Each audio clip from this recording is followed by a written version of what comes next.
ક્યાંથી આવ્યા છો? દસકોઈ કુહા. દસક્રોઈથી. શું છે આજે આયોજન જનસભાનું કરવામાં આવ્યું છે? શું રણનીતિ શું છે? રણનીતિમાં એવું છે, જન આક્રોશ. ખરેખર આ બધા પ્રવચનો કરે છે, પણ જે મૂળ વાત છે કોઈ કરતું નહીં. જન આક્રોશ એટલે આ ગુજરાતની એક પરંપરા છે, અને ગુજરાત છે ને એ આપણે દેશની અંદર અને રાજ્યની અંદર જે કંઈ પરિવર્તન લાવે ને એ ગુજરાત લાવી હતું. ગુજરાતમાંથી અંગ્રેજોએ પહેલી કોઠી થાપી, મહાત્મા ગાંધી અહીંયા ઉત્પન્ન થયા. અંગ્રેજોને પેશવા દીધા ગુજરાત વાળાએ ને ભગાડ્યા ગુજરાત વાળાએ. મોહમ્મદ અલી ઝીણા પણ ગુજરાતના, બરાબર.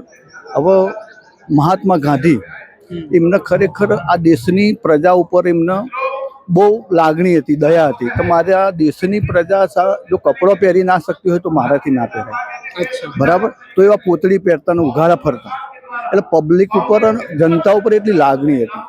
જ્યારે આ સરકાર ખરેખર પબ્લિક ઉપર જરી કે અમને કોઈ લાગણી નથી, બરાબર. આ સરકારના શાસનમાં મારા અંદાજે હજારો લોકો મરી ગયા. ગોધરાકાંડ તમે જુઓ, બરાબર. ગોધરાકાંડની અંદર તમે જે કંઈ તમે જે ત્યાં લોકો મરી ગયા એમને ખુલ્લા અમદાવાદની અંદર ફેરવ્યા. હરેન પંડ્યાનું મોત થયું, તુલસી સોરાબુદ્દીન એકાઉન્ટ થયું, જસ્ટિસ લોહિયા, પછી પુલવામામાં, બરાબર.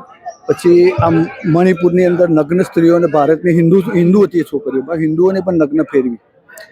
તો આજે આ ગોધીની ગુજરાત અને આટલી લાગણીશીલ હતી, અને આજે ગુજરાતી જ વહીવટ કરી રહ્યા ગુજરાતમાં અને દિલ્હી ઉપર.